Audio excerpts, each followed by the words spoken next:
Howdy friends, welcome back to the Western Kentucky Outpost. Now before we get started, I want to take a moment and extend my deepest gratitude to all you great folks out there that reached out to me after my community post on Thursday letting everybody know that my dog Blaze got ran over by a truck. I'm going to take just a few minutes and I'm going to explain to you the course of events that transpired this last Thursday evening. So it was around 5 o'clock and I had just got home from work and my dog was waiting for me as he usually is on the front porch. So I went inside and I got his supper ready for him and I fed him and all that stuff, and I had to go about doing some chores around the house. And about a half hour later I came out and I gave him a little rawhide bone as a after dinner kind of snack and stuff, and he went out back and he laid down underneath the tree and he was chewing on it. So I was caught up on my chores and I decided to grab a cold beer and come out on the porch and relax and enjoy the rest of the evening. And I came out just in time to watch my dog get ran over by a pickup truck that was coming northbound on my little road. Now mind you, I live in the middle of nowhere. There's very little people and population out here, but there are a few cars from time to time to come through here. Let's go over to the table and I'll show you what exactly happened. So living way out here in the middle of the country in Western Kentucky and stuff, there are a few other homes that are in the general vicinity, and it's a very small road. It's a dead end, and there's like 3 or 4 houses down at the very end of this dead end road in which I live at. But there are other dogs, and these other people that live out here do the same thing as I do. They leave their dogs out and they run and they just roam around and everybody's happy. They're country dogs. But my dog has been learning bad habits from those dogs, and he's been watching these dogs running up and down through here and chasing cars and stuff, and I've been trying to train him and tell him no, that's bad, danger, but he's a hard-headed dog, and this is kind of what ended up happening. Alright, let me try to explain this and show the best I can. Here's a little die-cast truck, alright, and this is the perpetrator of what hit me, let's say. Here's a little piece of dog food. This is my dog sitting up underneath the tree, laying there, eating his food. And this is me coming outside to have my cold beer and hang out for the evening. Now, if you look closely, as this truck was coming, we'll suppose this is a dog.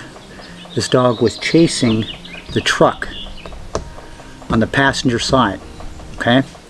And it was coming up and coming up and coming up, and that dog was running and chasing right next to it side by side on the passenger seat.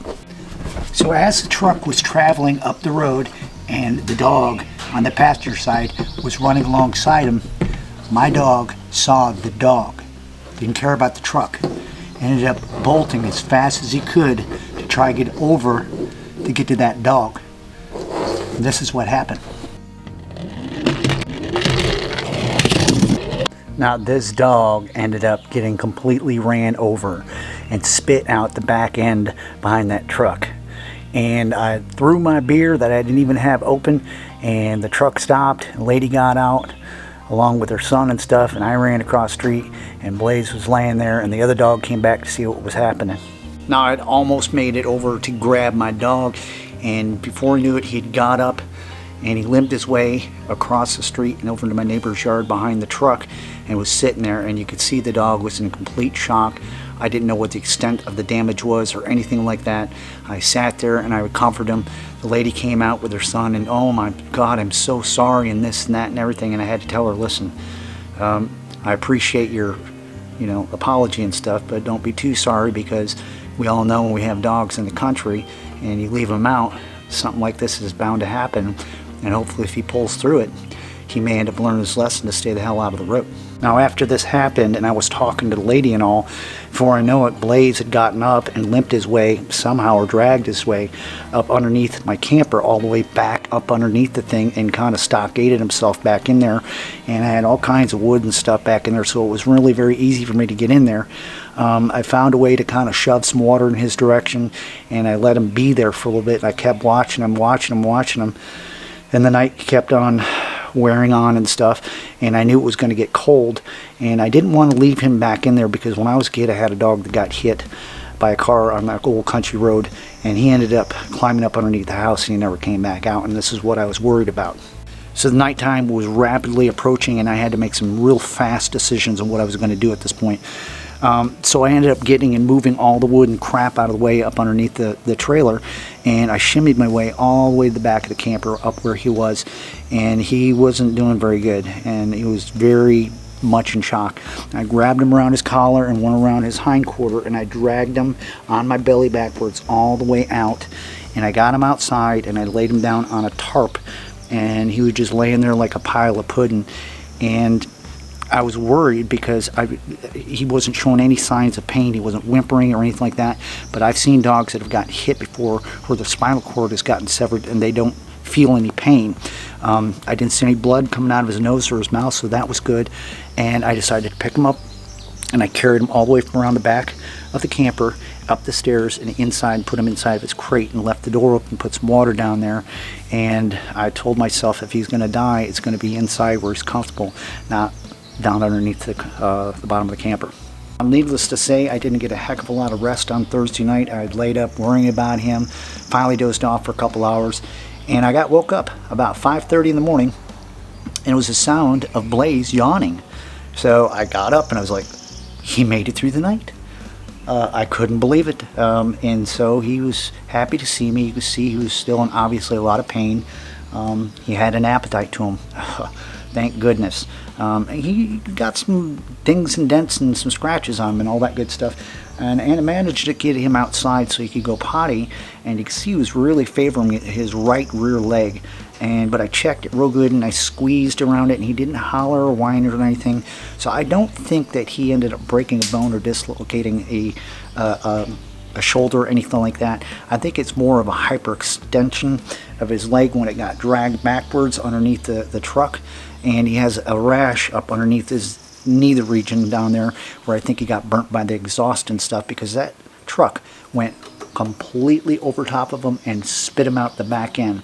And I'll tell you my reasoning why I think this dog survived. So I really truly believe that one of the biggest things that helped save this dog's life is not just luck or, you know, the good Lord up above, but he's only 6 months old and his bones are still kind of pliable.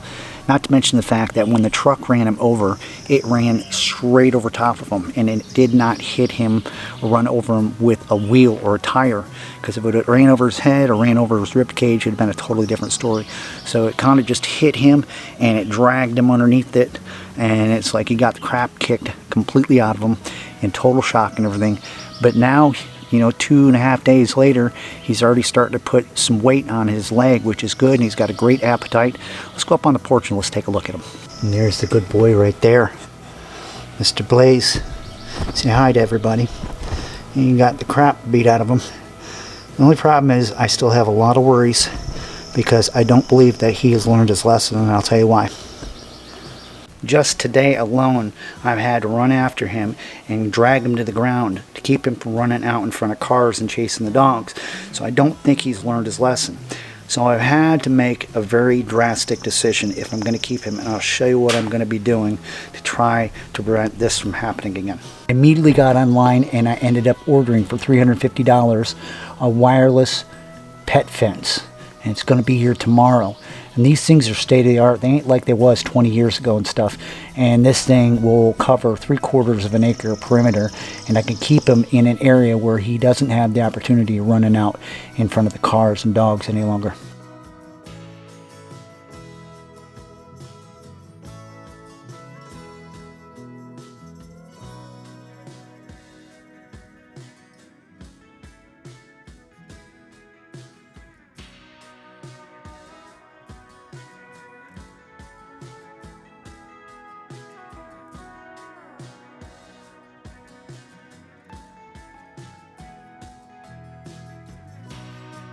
So either by the grace of God or his little guardian angel, that dog was tough, and he made it out through there, and he's doing fine and recovering slowly. He had no business making it out there. I thought I was going to be burying a dog, but he's living to enjoy another day, and now it's my part to try to protect him even more. I don't want to keep him on a leash or keep him in a kennel or inside the camper when I go to work and stuff. So the best other thing that I could come up with, the solution, was get that electric dog fence. And it's not going to harm him, but it's going to set boundaries where he can and can't go, especially the road. Well, that's going to do it for this one. Thanks so much for hanging out and watching the video. And thank you, everybody, for your thoughts and concerns when it comes to Blaze. And I figured something like this traumatic to a little dog would end up making him scared to go around that road. But no, it isn't. He's still got that perpetual spirit to him, or he wants to go, go, go. And so if I'm going to keep him, I have to take the next step, and that's getting this wireless electric dog fence, which will be in shortly, and I'll show you how that all works out and everything. If you got any comments or questions, leave them down below, and thanks once again. I'll see you on the outpost.